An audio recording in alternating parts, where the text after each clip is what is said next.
Seulement l'amour de Dieu, on a chanté, peut guérir nos blessures. Et le thème de ce soir, c'est guérir des blessures du passé. Quand je réfléchissais sur ce thème, j'ai réalisé quelque chose dont nous ne parlons pas souvent et qui pourtant peut atteindre des sommets en matière de souffrance et de douleur et de blessures à l'intérieur de nos cœurs. Souvent, quand nous prêchons dans nos églises, et puis nous avons raison, nous parlons de ces péchés, de ces mauvaises actions que nous commettons nous-mêmes et dont nous avons besoin du pardon. Il faut venir à la croix et là-dessus, bien sûr, on ne discute pas, c'est incontournable et c'est vrai. Mais j'ai pensé à quelque chose dont on ne parle pas beaucoup, c'est les péchés dont on est atteint et dont nous ne sommes pas responsables. Nous sommes victimes. Nous avons été exposés aux péchés, mais c'est les autres qui les ont commis. Mais ils les ont commis à notre encontre. Et ces péchés nous ont tellement affectés qu'ils ont été destructeurs. Et ce qui est terrible, c'est que non seulement dans ces situations-là, nous avons été des victimes, mais dans un désir et une soif de justice, nous sommes entrés dans un processus de colère, de vengeance, d'animosité, de rébellion, qui nous ont entraînés dans le péché. Je me rappelle, je vais vous donner un exemple, ça fait partie de mon adolescence et puis même de mon enfance, c'est que j'avais subi de la violence de la part d'un directeur d'école qui était très très très violent et je peux vous assurer qu'à l'âge de 10 ans, 11 ans, 12 ans, je sortais de son bureau, je saignais du nez et puis quelquefois pour des bagatelles. Vous savez, un enfant de 10 ans, 11 ans, 12 ans, c'est assez turbulent, c'est assez agité, surtout les garçons, les filles elles sont quand même plus tranquilles. Quoique. Ça dépend les filles, et ça dépend les gars aussi. Et puis, moi, je faisais partie de ces enfants qui bougeaient, et puis très régulièrement, j'étais dans le bureau du directeur. Et puis, ce directeur était un homme violent, et puis je subissais des coups, c'était des pluies de coups que je recevais, à tel point que, quand je sortais du bureau, j'ai toujours ces images en tête. Au lieu de rentrer dans la classe, j'allais dans les toilettes pour m'essuyer le sang qui pissait du nez. Et donc, vous pouvez vous imaginer la scène. Et ça, je peux vous assurer que ça marque. Et voyez-vous, on pourrait dire c'est de la violence gratuite, c'est de la violence que je subissais, c'est de la violence que j'endurais, mais je peux pas vous décrire ce soir ce que cela a engendré en moi. La colère, l'animosité, la rébellion, la haine. Et puis, silencieusement, je me disais, aujourd'hui, j'ai 10 ans, 11 ans, 12 ans, parce que je suis resté plusieurs années dans cette école, mais un jour, je vais être grand. Et là, je vais te faire la peau. Vous, ça vous est jamais arrivé, ça vous a jamais traversé l'esprit. Moi, ça m'a traversé l'esprit. Vous allez dire, bon, normal, il est un Marseillais, il est excessif, mais je lui ai dit, mon gars, toi, je vais te faire la peau. Et j'ai vécu des années avec cette haine. Et voyez-vous, un jour, je me rappelle que nous étions avec des copains, et là, j'étais un petit peu plus grand. J'avais 13-14 ans. Oui, je situe à peu près, oui, 13-14. J'avais pas 14 ans, puisque j'étais encore en vélo. En 14 ans, j'ai eu ma première mobilette. Alors, j'étais en vélo. Et puis, avec quelques copains, nous sommes passés à un endroit assez, assez désert. Et puis là, quelqu'un me tape sur le côté, il me dit, tu reconnais pas la voiture? Je dis non, c'est la voiture du directeur. Comme le directeur n'était pas là, c'est la voiture qui a tout pris. C'est la voiture qui a tout pris. Comprenez? Quand il est revenu de sa balade, eh bien, il était surpris de voir les 4 pneus dégonflés. Et puis, dans un endroit désertique, c'est assez pénible, je peux vous l'assurer. Et voyez-vous, je crois que c'est l'exemple de ce qui peut se passer dans un cœur, dans une vie de quelqu'un qui subit. Alors vous allez me dire, c'est pas grave, hein, les pneus ça se change. Hein. Et puis à cette époque-là, je n'étais pas équipé d'un couteau, j'avais pas fait des grosses entailles dans les pneus. Ça m'est arrivé plus tard. Mais là, non, j'ai pas pu le faire. Et voyez-vous, il y a des gens, ça va plus loin. C'était pas grave des pneus. Je dis pas que c'était bien. Surtout à ne pas imiter, surtout à ne pas faire. Mais j'aimerais vous parler ce soir de ces péchés qui nous atteignent, qui nous détruisent, qui nous anéantissent et qui nous amènent à faire des choses qui ne sont pas belles, qui nous entraînent dans le péché et dont on a besoin aussi de guérir. Et par la grâce de Dieu, j'aimerais vous dire une chose, c'est que Dieu m'a guéri de cela. Si aujourd'hui je voyais ce directeur, je ne vous dis pas que je vais lui sauter dans les bras tout de suite, mais quelque part dans mon cœur, il n'y a plus rien. Il n'y a pas de haine, il n'y a pas de... Je le plains de tout mon cœur, je ne sais pas s'il est toujours vivant, mais je le plains de tout mon cœur parce que sûrement pour faire ce qu'il faisait, il fallait qu'il y ait du désordre dans sa vie. Et il y a des péchés qui nous atteignent, il y a des péchés qui nous affectent, dont nous sommes des victimes et qui viennent détruire notre vie. Et puis on a besoin que Dieu agisse. On a besoin que Dieu intervienne dans notre vie. Alors on va lire ce passage merveilleux parce que je le crois et parce que ce soir, il devient une réalité dans la vie de ceux qui croient. Ce passage où il est dit, si quelqu'un est en Christ, il est une nouvelle créature. Les choses anciennes sont passées, ça c'est merveilleux, de savoir que ce qui est ancien peut passer. Et il est dit, voici toutes choses sont devenues nouvelles. Et tout cela vient de Dieu, qui nous a réconciliés avec lui par Christ et qui nous a donné le ministère de la réconciliation. Car Dieu était en Christ, réconciliant le monde avec lui-même, en n'imputant point aux hommes leurs offenses, et il a mis en nous la parole de la réconciliation. Nous faisons donc les fonctions d'ambassadeurs pour Christ, comme si Dieu, exhorté par nous, nous vous en supplions au nom de Christ, soyez réconciliés avec Dieu. Celui qui n'a pas connu le péché, il l'a fait devenir péché pour nous, afin que nous devenions en lui justice de Dieu. Ce que Dieu nous propose, ce que Dieu nous offre par l'œuvre et par la mort de Jésus, c'est qu'il nous donne, nous communique, nous offre une complète transformation. Jésus a pris nos péchés, il les a pris en mourant sur la croix. Il nous dit qu'en lui, nous sommes réconciliés avec Dieu. Donc le péché est à tout jamais effacé. Et puis, on entre dans un processus d'une nouvelle vie. D'une vie qui se régénère. Toutes choses sont devenues nouvelles. Combien de fois nous avons voulu changer les choses?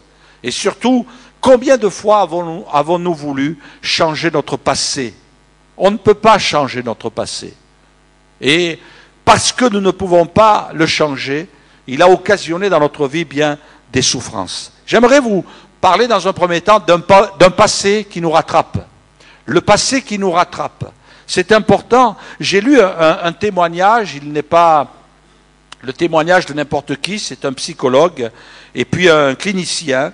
Ce psychologue dira, dans ma pratique, on vous l'affiche, dans ma pratique clinique, j'observe qu'ils trouvent dans une large majorité leurs origines dans l'enfance.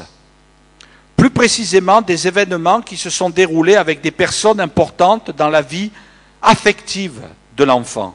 Un parent, un enseignant, un frère ou une sœur, des camarades de classe, on pourrait dire, etc. Des blessures toujours bien vivantes, liées à une dévalorisation de la personnalité de l'enfant, une humiliation ponctuelle ou récurrente, un rejet, une injustice énorme, l'absence de reconnaissance, voire l'indifférence, un abandon ou encore une trahison.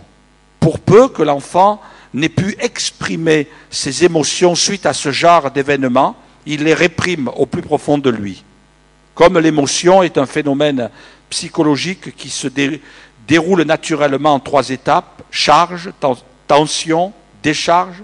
Ce que l'enfant n'a pas exprimé émotionnellement s'exprime en lui et reste donc en tension dans son corps. Comme les émotions ont une mémoire d'éléphant, elles cherchent tout au long de la vie à libérer le corps de ces tensions réprimées. Et je crois que ce psychologue n'a pas déclaré des aberrations.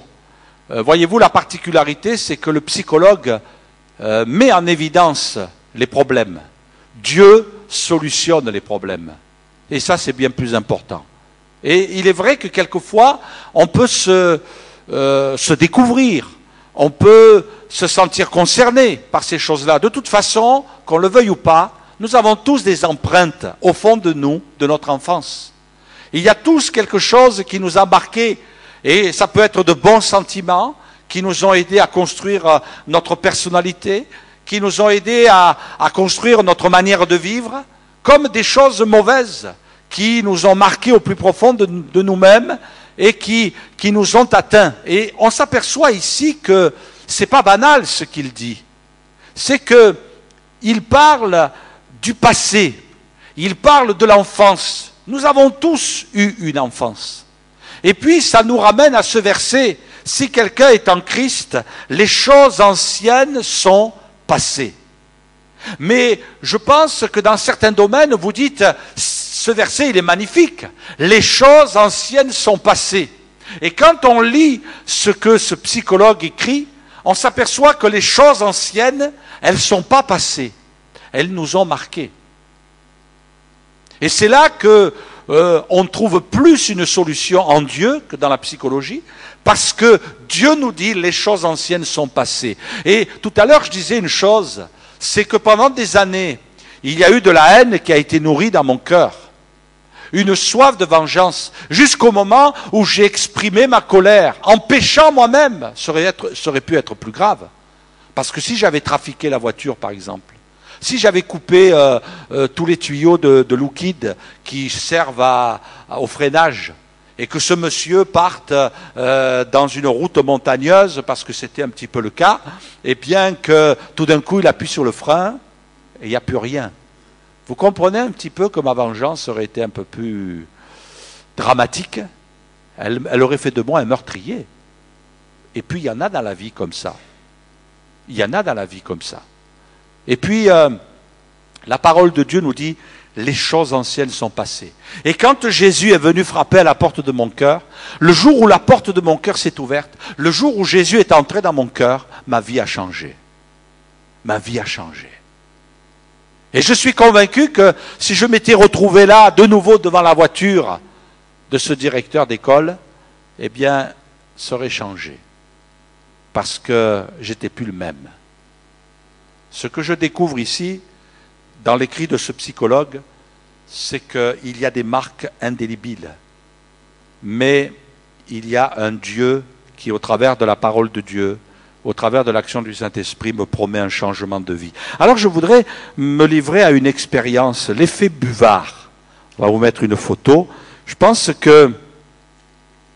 On va vous mettre une photo.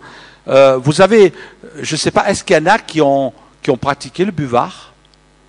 Les générations les plus... Ouais. Ah, il y a même des jeunes. Ah, je suis surpris, tiens, l'effet buvard. Moi, je me rappelle quand j'allais à l'école primaire, eh bien, d'ailleurs, ça m'est un petit peu resté parce que j'aime beaucoup écrire à la plume. On avait, vous vous rappelez, un plumier, on avait des plumes, hein, on avait un encrier, et puis quelquefois ça faisait ça, c'est pas vrai? Ah, vous savez ce qu'on faisait, nous? Je vous disais que j'étais turbulent. Hein. Eh bien, sur les bureaux, on avait des encriers. Il y en a qui ont connu ça? Hein, vous savez ce que je faisais? Moi, je piquais les craies, je les mettais dedans. Ça boit la craie. Alors, quand il trempait dessus, il piquait, il remontait la craie avec son... Alors, non, mais ça, je ne donne pas de mauvaise idée, ça n'existe plus maintenant. Hein. Donc, vous êtes tranquille. Vous savez, je crois que il y a des choses on mesure pas bien. On mesure pas bien. C'est que le cœur d'un enfant, et puis on a tous été des enfants, c'est pas le même que le cœur d'un adulte. Vous êtes d'accord? Pourquoi? Parce que un adulte, il a la faculté de réagir et d'exprimer. C'est pas vrai? Si vous subissez une injustice, qu'est-ce que vous faites en tant qu'adulte? Vous réagissez. Vous avez des recours. Vous vous plaignez, vous hurlez. Bon, je ne vais pas dire vous tapez. Non, il ne faut pas taper. Ou alors taper où ça ne marque pas. C'est des conseils de policiers, ça. Mais si vous êtes enfant et que vous subissez, vous n'arrivez pas à exprimer. Et puis vous arrivez à la maison, vous ne dites rien. Et tout ça à l'intérieur, ça travaille. Mais ça fait des dégâts. Et des dégâts, quelquefois, qui nous suivent tout au long de notre vie. Méprisez un enfant. Dites-lui à un enfant, tu es un bon à rien. Il va le croire. Toute sa vie, il va vivre avec ça. Et il y a des gens qui ont été détruits dans leur vie. Valorisez un enfant. Ben, il va exploser. Il va découvrir des ressources, il va découvrir des capacités extraordinaires. Dites à un adulte, tu es un bon à rien. Il va vous dire, c'est vrai que en matière de bricolage, je suis bon à rien. J'arrive même pas à planter un clou. Mais j'ai des capacités. J'ai des capacités que tu n'as pas. J'ai des facultés que tu n'as pas. Mon cerveau, il n'est pas plus petit que le tien. Voyez, vous allez réagir. Et puis, votre réaction sera le produit de votre raisonnement. On est bien d'accord? Eh bien, ça fait la même chose. La même chose. Regardez une tâche. C'est pour ça que... alors, je vais voir. Est-ce que quelqu'un peut venir me tenir le micro? Ah, merci, mon épouse. Elle fait la soumise, là, mais vous savez...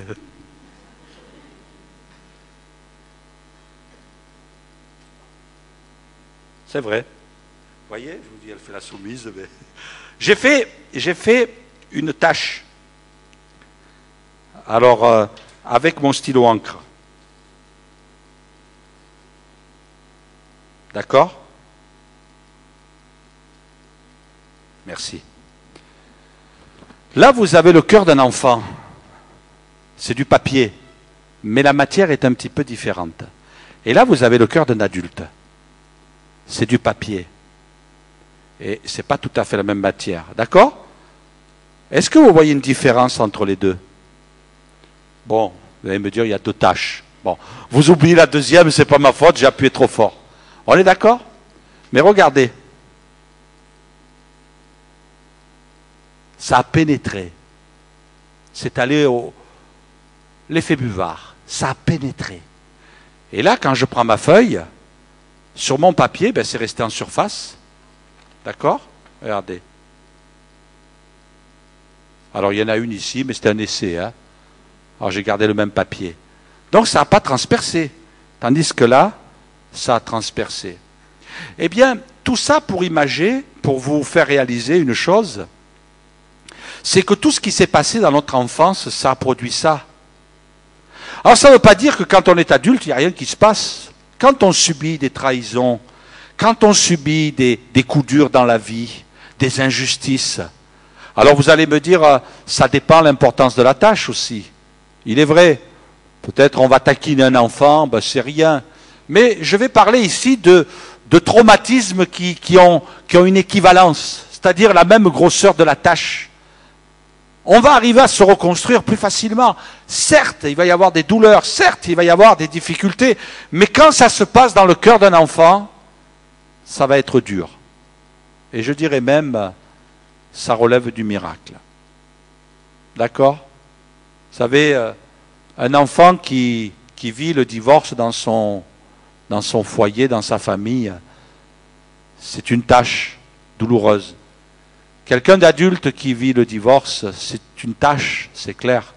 C'est douloureux, mais les répercussions ne seront pas les mêmes. Et je crois que c'est important pour nous de le réaliser.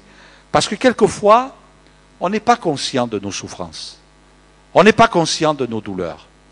On n'est pas conscient de ce que cela peut produire, de ce que cela peut engendrer dans notre vie. Et puis, ce que Dieu nous propose, c'est non seulement de le réaliser, non seulement de le localiser aussi, Et peut-être même, il y a des choses qu'on est incapable de localiser, parce qu'on ne s'en rappelle pas. Notre inconscient l'a enregistré, mais on ne s'en rappelle pas. Eh bien, il y a quand même une solution. On peut venir vers Dieu, on peut recevoir le secours de Dieu, on peut recevoir la guérison de Dieu, le pardon de Dieu dans notre vie. L'effet buvard, ce n'est pas négligeable. La Bible met en évidence des gens qui étaient en souffrance.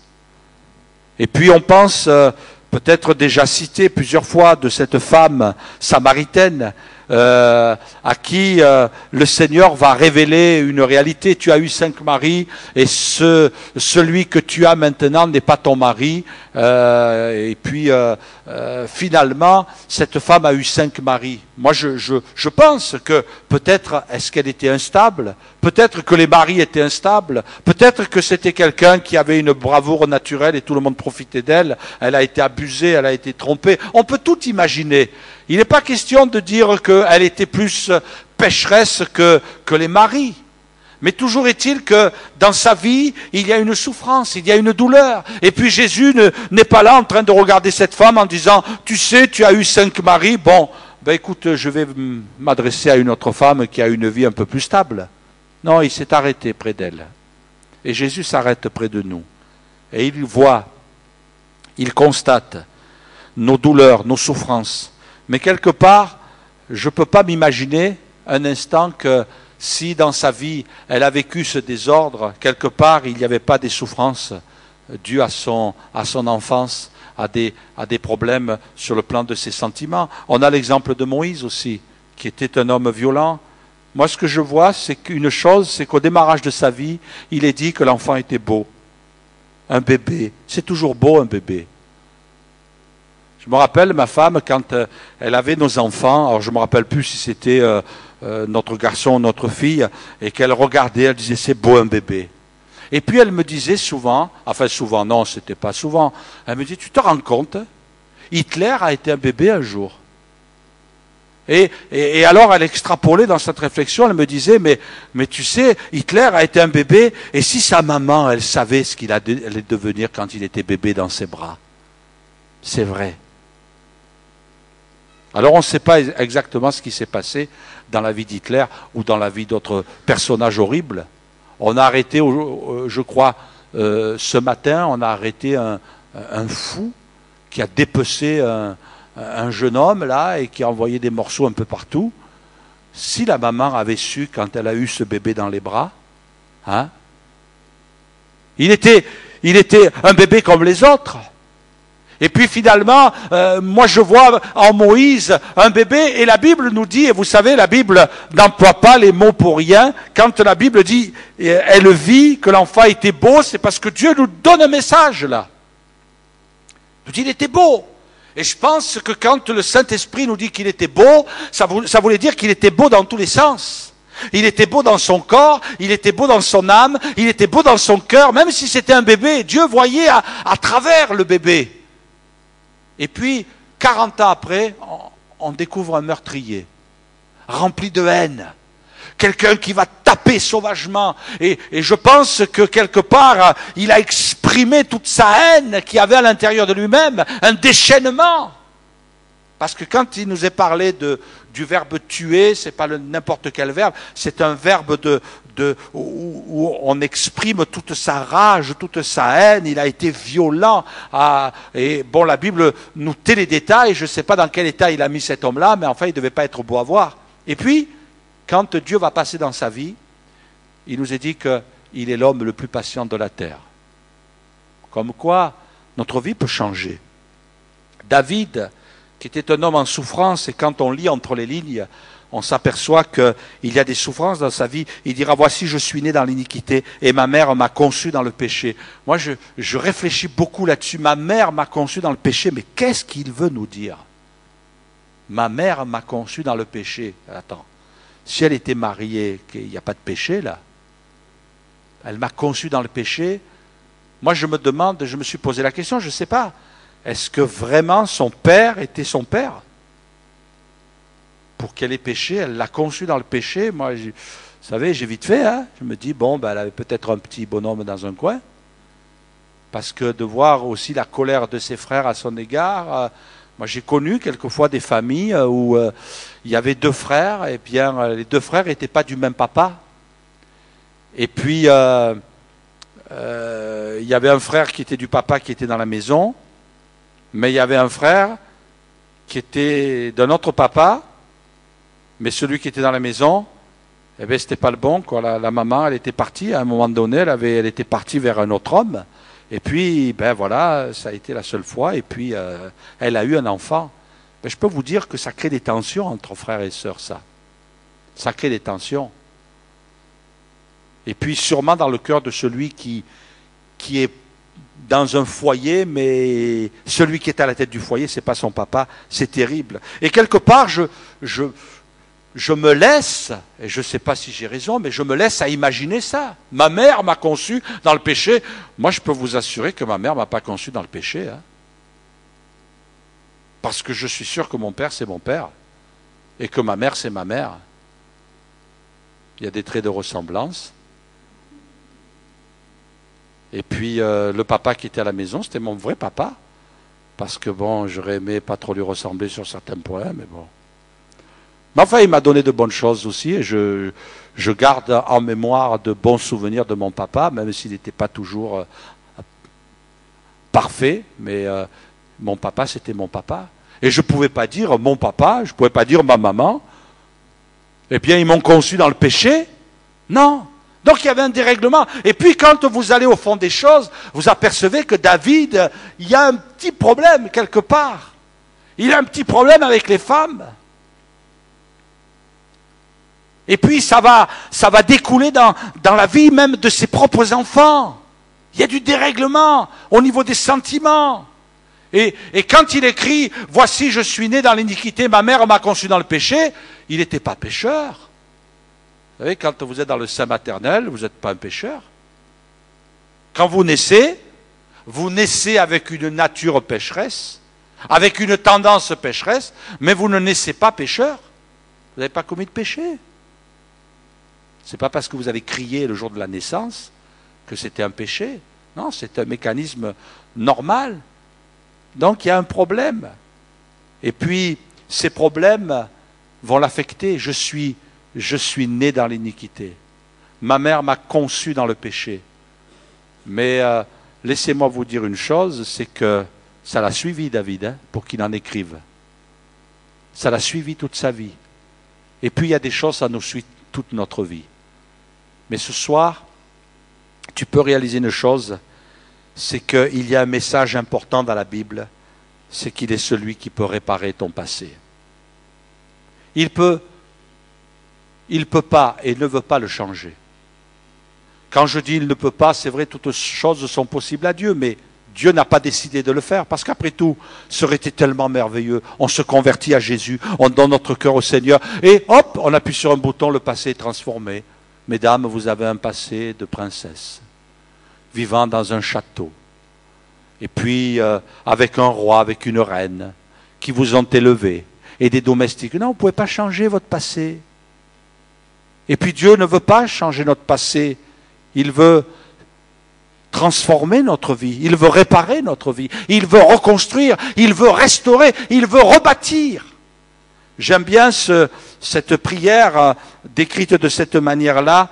Il est dit, Jésus, je n'ai pas contrôlé mon passé, je ne maîtrise pas mon présent, mais je te soumets mon avenir. Dirige ma vie entière. Et c'est bon de se déverser dans la prière. C'est bon de venir vers Dieu et de compter sur lui. J'aime aussi ce passage de la Bible où il nous est dit, parce que vous savez que chaque mot a une importance. Chaque expérience a une importance dans la Bible. Lisez avec moi dans Matthieu. Jésus étant allé plus loin, il vit 2 autres frères, Jacques, fils de Zébédée, et Jean, son frère, qui étaient dans une barque avec Zébédée, leur père, et qui réparaient leurs filets. Il les appela et aussitôt ils laissèrent la barque et leur père et le suivirent. Il nous est dit que là il y a 2 hommes, Jacques et Jean. Et le Seigneur va leur dire, va les regarder, et puis le Saint-Esprit va nous éclairer la situation. Ils sont dans une barque, la barque de leur père, et ils sont en train de réparer les filets. Et la Bible dit que le Seigneur va leur dire de laisser et de suivre. Et plus tard, on voit le Seigneur répéter à Pierre, eh bien, désormais tu vas devenir pêcheur d'hommes. Vous connaissez ce passage dans la parole de Dieu, désormais tu vas devenir pêcheur d'hommes. En fait, Jésus, quand il a vu ces hommes qui réparaient des filets, il a dit, ça c'est des gars qu'il me faut. Alors bien sûr, ça c'est pas uniquement résumé à cela, il y avait bien plus que cela, un appel divin et puis des cœurs qui étaient sûrement en bonne disposition pour être préparés par Dieu et par le Saint-Esprit, mais réparer les filets. Et puis ce mot réparer, il est important, réparer les filets. Et bien, il y a ceux qui vont jeter les filets pour pêcher les âmes, et puis il y a ceux qui vont réparer les filets. Alors c'est vrai que nous ressemblons à des poissons qui sont dans ce monde, qui ressemblent à une mer, et puis le Seigneur nous sort d'un élément pour nous conduire dans un autre élément. Il nous sort de ce monde pour nous introduire dans son royaume. Il nous sort de ce monde pour nous introduire dans son église. Et il nous sort de ce monde pour nous préparer à entrer dans le ciel. La Bible dit que quand on se convertit, on est passé de la mort à la vie. On est passé des ténèbres à son admirable lumière. Et c'est ce que Dieu fait pour nous. Mais voyez-vous, il y a ceux qui jettent les filets pour ramener les poissons, et il y a ceux qui vont réparer les filets. Et les filets, ça peut nous rappeler un petit peu notre vie aussi. Une vie qui a été déchirée. Vous savez, les filets sont jetés dans la mer, ils remontent à la surface, et puis raclent les fonds, il y a des rochers, et puis ils sont abîmés, et puis il faut les réparer. Moi, j'ai passé une partie de ma vie dans un port et j'étais toujours émerveillé de marcher sur ce port et de voir les pêcheurs qui étaient en train de réparer les filets. C'est important, réparer les filets. On ne les jette pas. Dieu ne jette pas ta vie. Et toi-même ne la jette pas. Il y a des gens, ils jettent leur vie dans le suicide. Ils jettent leur vie dans l'alcool. Ils jettent leur vie dans la drogue. Ils jettent leur vie dans les plaisirs. Ils jettent leur vie dans toutes sortes de souffrances. Mais Dieu dit stop! Apporte-moi ta vie, je vais la réparer. Mais Seigneur, il y a trop de dégâts, je vais la réparer. Mais Seigneur, c'est impossible, je vais la réparer. Je vais réparer ta vie, je vais t'aider à recoller les morceaux. Parce que le mot réparer a la notion de raccommoder ce qui a été abîmé. Le mot c'est kathartizo, qui veut dire aussi restaurer, mettre en ordre, arranger. Est-ce que ce soir tu as besoin que certaines choses dans ta vie soient réparées, arrangées, restaurées, raccommodées? Moi je crois dans la parole de Dieu. Alors, qu'est-ce qu'il faut faire? Parce que c'est bien beau de dire on fait un constat. Dieu nous dit qu'il peut réparer notre vie, il peut la reconstruire, mais qu'est-ce que moi je dois faire? Alors, Dieu vous invite à vous approcher de lui, la paix intérieure retrouvée. Il y a dans la parole de Dieu une source de guérison. La première des choses que Dieu nous invite à faire, c'est de pardonner.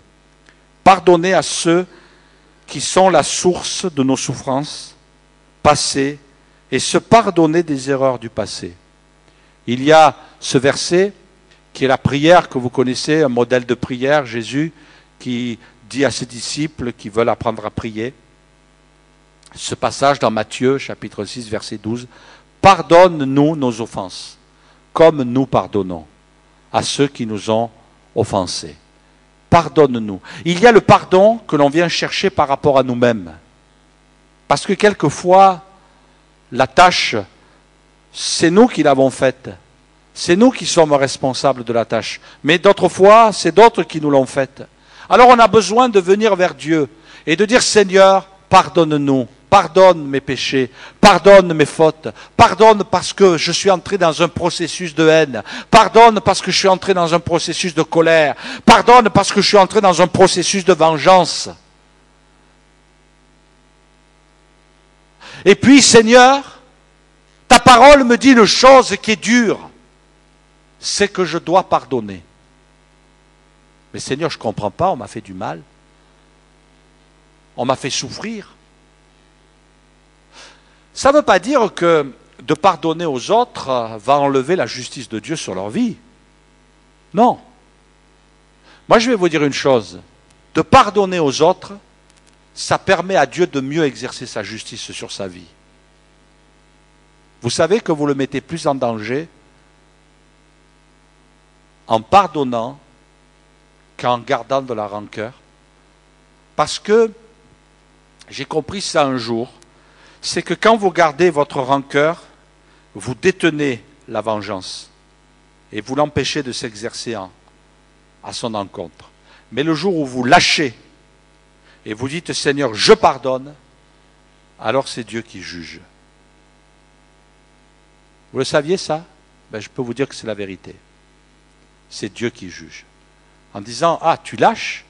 Bon, je peux m'en occuper. » Dieu dit ben, « Je peux m'en occuper maintenant. Je vais m'en occuper. » Pardonner, ça ne veut pas dire que Dieu ferme les yeux. Ça ne veut pas dire que tout le mal qu'il a fait, ça va être oublié. Hein, non. Vous inquiétez pas. S'il vient à Dieu et qu'il demande pardon, alors là, c'est différent. Dieu pardonne parce qu'il a décidé de pardonner. Et puis la justice, elle n'est pas oubliée puisque quelqu'un a payé, c'est Jésus. Jésus a payé de ses souffrances. Mais celui qui ne veut pas le pardon, Jésus n'a rien payé pour lui. On est d'accord? C'est lui qui va devoir payer quand il va se trouver devant Dieu. Et j'aimerais aussi vous dire que la justice de Dieu, elle ne s'exercera pas uniquement là-haut, elle s'exerce en bas aussi, heureusement.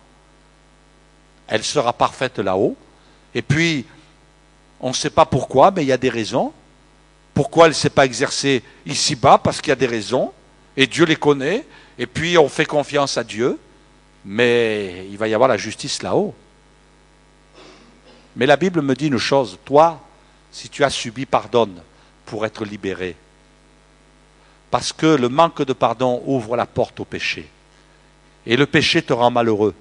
Parce que le péché engendre toutes sortes de mauvaises choses. Dieu avait dit à Caïn, le péché se couche à ta porte, mais toi domine sur lui. Il se couche à ta porte, ben, il vaut mieux qu'il reste à la porte. Mais le jour où tu ouvres la porte, il rentre dedans et il fait des dégâts. Et le problème, c'est que quand Dieu l'a averti, le péché de Caïn était encore à la porte. Et Dieu lui a dit, il se couche à ta porte, ça veut dire quoi? Ça veut dire que là, il ne bouge plus, il attend. Il attend le moment propice. Mais si ta porte ne s'ouvre pas au péché, eh bien, il va mourir sur le tapis. Il va mourir. Dans quelque temps, c'est un squelette que tu vas voir. Il est mort. D'accord? Mais si tu ouvres, il va rentrer dedans. Et c'est ce qui s'est passé dans la vie de Caïn. Il est rentré dedans et il a tué son frère. Il a tué Abel. Pardonne-nous. Seigneur, moi, je te demande pardon pour mes péchés. Je te demande pardon parce que dans mon cœur, il y a eu de la haine, il y a eu de la révolte, il y a eu de la méchanceté. Et un jour, j'ai dû dire à Dieu pardon pour ces pneus crevés, parce que j'en ai crevé pas mal. Et puis, ça a coûté cher à ceux à qui j'avais crevé les pneus. Je dis, Seigneur, je te demande pardon pour ça. Mais j'ai dit aussi au Seigneur, je veux décider de pardonner à ces gens qui m'ont fait du mal, qui ont été violents à mon égard. Je te demande pardon. Et je crois que Dieu nous attend là. C'est un chemin de guérison. Ensuite, abandonner sa vie à l'action de l'Esprit de Dieu. Voici, je me tiens à la porte, dira le Seigneur, et je frappe. Si quelqu'un entend ma voix et ouvre la porte, j'entrerai chez lui, je souperai avec lui et lui avec moi. C'est merveilleux, cette grande bonté, cette grande patience de Dieu, mais de ce Dieu qui vient et qui frappe. Combien de fois le Seigneur est venu frapper à la porte de notre cœur en disant, c'est pas bien. Tes sentiments sont pas bons, ton attitude n'est pas bonne. C'est vrai que tu as souffert, c'est vrai que tu as subi, c'est vrai que tu as vécu toutes sortes d'injustices, mais je frappe à ta porte en te disant c'est pas la solution. C'est pas bon que tu nourrisses ces choses-là, c'est pas bon que tu ressasses ces choses-là, c'est pas bon, mais simplement viens vers moi. Ouvre la porte, je vais entrer chez toi et je souperai avec toi. C'est un bon moment de repas. Et voyez-vous, quand il est parlé du repas, quelqu'un me disait tout à l'heure, hein, pasteur, on va avoir la Sainte Seine ce soir? Parce que j'ai sorti la table. Hein? Le Seigneur veut se mettre à table avec nous. La Sainte Seine, c'est quand il vient se mettre à table avec nous. Il vient nous bénir, il vient nous faire du bien, il vient agir dans notre cœur, il vient nous fortifier. Je me mettrai à table avec lui. C'est-à-dire, je vais développer avec lui une communion nouvelle, une relation nouvelle. Et puis, croire dans la toute-puissance de la parole de Dieu. Jésus dira, si vous demeurez dans ma parole, vous êtes vraiment mes disciples, vous connaîtrez la vérité et la vérité vous affranchira. Qu'est-ce qui est la source de votre nourriture? C'est vrai que ça ne fait pas toujours plaisir de lire la Bible. Comprenez-moi ce que je veux dire. La Bible dit que quand on lit la Bible, quand on commence à méditer la parole de Dieu, c'est comme quand on se trouve devant un miroir. Ah oui. Quelquefois, le matin, quand on se regarde dans le miroir, on se dit, tiens, il y a un bouton qui est sorti là. Qu'est-ce qu'il vient faire celui-là? Et on aurait préféré peut-être l'image d'il y a 2 jours parce qu'on n'avait pas de bouton. On est d'accord? Et puis, la Bible, elle vient mettre en évidence nos défauts. Elle vient mettre en évidence ce qui ne va pas. Et nous dire, ça, il faut que tu l'arranges, ça. C'est souvent devant la glace qu'on se dit, ben tiens, il faudrait que j'aille chez le coiffeur, peut-être me faire égaliser les cheveux. Moi, je me les ai fait égaliser, vous voyez.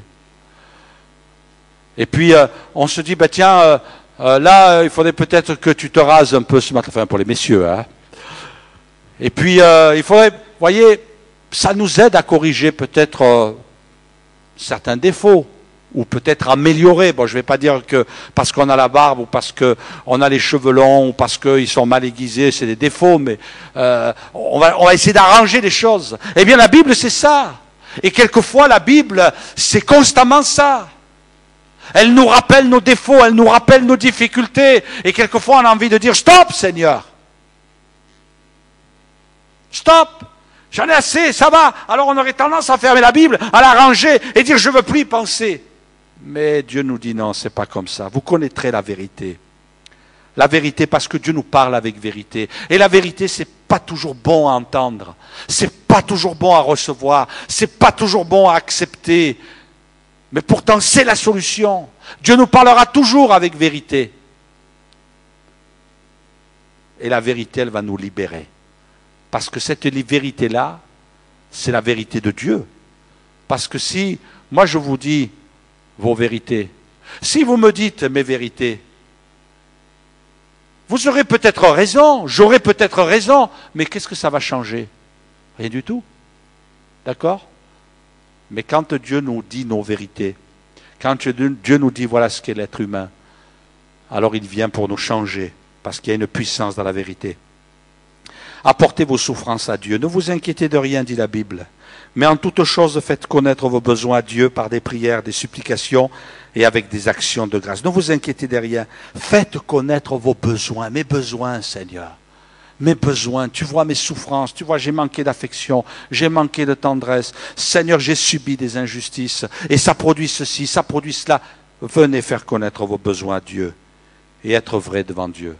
Il faut tomber le masque. Approchons-nous donc avec un cœur sincère, nous dit la parole de Dieu. Dans la plénitude de la foi, les cœurs purifiés d'une mauvaise conscience et lavés d'une eau pure. Laissez-moi vous dire, mes amis, venez vrai devant Dieu. Dites-lui ce que vous êtes. De toute façon, il n'a pas besoin que vous lui dites, il le sait. Mais dites-lui, Seigneur, je suis un orgueilleux. Seigneur, je suis un colérique. Seigneur, je suis un impur. Seigneur, tu vois, j'ai ces tendances. Seigneur, j'ai ces autres tendances. Seigneur, j'ai besoin de toi. Seigneur, je te le dis, voilà ce que je suis, j'en suis malheureux. Délivre-moi. Alors Dieu vient agir dans notre vie. La Bible dit, si nous confessons nos péchés, il est fidèle et juste pour nous les pardonner, pour nous purifier. Et je termine. La guérison, elle est complète. Il vient agir dans notre vie. Il vient agir dans notre cœur. Il vient poser sa main sur notre vie de misère. Il vient te guérir. La Bible nous dit que Jésus, alors qu'il était en train d'entrer dans sa mission, alors qu'il était en train de se préparer à servir Dieu, eh bien il va dans le temple saisir le rouleau du livre du prophète Ésaïe. Il va dérouler ce livre et il va dire « L'Esprit du Seigneur est sur moi », c'est un passage du livre d'Ésaïe, parce qu'il m'a oint pour annoncer une bonne nouvelle aux pauvres. Il m'a envoyé pour guérir ceux qui ont le cœur brisé, pour proclamer aux captifs la délivrance et aux aveugles le recouvrement de la vue. Il m'a renvoyé pour renvoyer libres les opprimés, pour publier une année de grâce du Seigneur. Ensuite, il roula le livre, le remit au serviteur et s'assit. Tous ceux qui se trouvaient dans la synagogue avaient les regards fixés sur lui. Alors, il commença à leur dire, aujourd'hui, cette parole de l'Écriture que vous venez d'entendre est accomplie, est accomplie, est accomplie. Tout est accompli, a dit Jésus sur la croix, tout est accompli.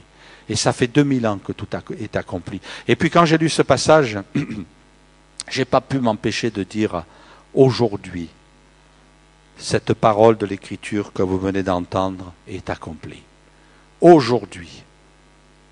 Et j'imagine quelques instants, je fais un petit retour en arrière, combien de fois des hommes, parce que, bon, à cette époque-là, c'était comme ça, à partir de 12 ans, ils pouvaient entrer dans les synagogues. C'est à partir de 12 ans qu'ils avaient la majorité religieuse. C'était à 30 ans qu'ils avaient la majorité civile. Mais à 12 ans, ils pouvaient quand même entrer après des cérémonies. On va passer les détails. Mais combien sont entrés dans ce temple? Combien se sont mis à prendre les rouleaux de ce livre? Combien ont lu ces passages et les ont déclarés? Et puis ont refermé le livre, se sont assis. Mais jusqu'alors, personne n'a pu dire aujourd'hui, cette parole est accomplie. Personne n'a pu dire ça. Il n'y a que Jésus qui a pu le dire. Cette parole, aujourd'hui, cette parole de l'Écriture est accomplie. Et ce soir, mon ami, qui que tu sois, il y a sûrement des choses qui n'ont pas été mentionnées ce soir. Et je n'ai pas la prétention de dire que j'ai pu coiffer toutes les sortes de difficultés qu'on peut endurer dans une vie, non. Mais je peux te dire une chose, c'est qu'aujourd'hui, ce soir, à l'instant, Jésus veut venir et te délivrer, te transformer. Il peut commencer en toi un processus de guérison, de transformation, si simplement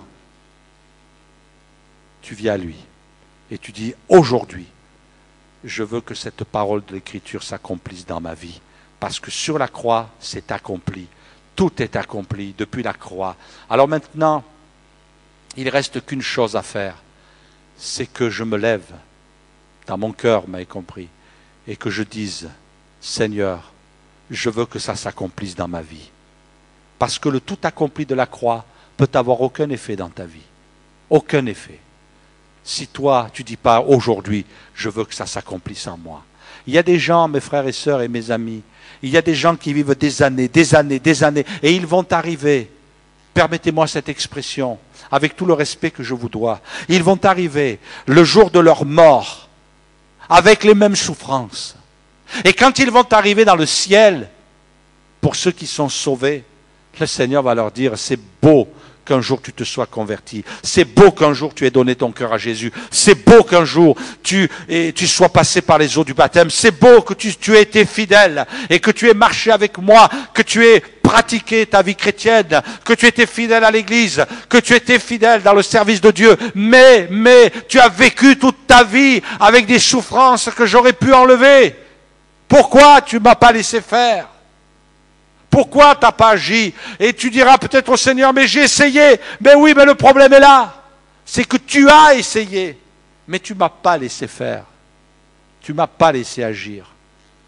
Qui que tu sois, quelle que soit la grosseur de la tâche que tu aies eue dans ta vie étant enfant ou adulte, quelles que soient les injustices que tu as pu subir, les douleurs, les traumatismes, il est à la hauteur, Jésus. Il est à la hauteur. Il a la puissance, il a le pouvoir. Aujourd'hui, le Seigneur n'a pas dit, oh, je suis venu pour guérir ceux qui ont le cœur brisé, mais le ventricule gauche uniquement. Le Seigneur n'a pas dit, moi je suis venu donner la vue aux aveugles, mais uniquement à ceux qui avaient au moins 2/10. Non. Je suis venu donner la vue aux aveugles. Je suis venu libérer les captifs. Je suis venu guérir les cœurs brisés. Et tous, mais tous ceux qui viennent à moi,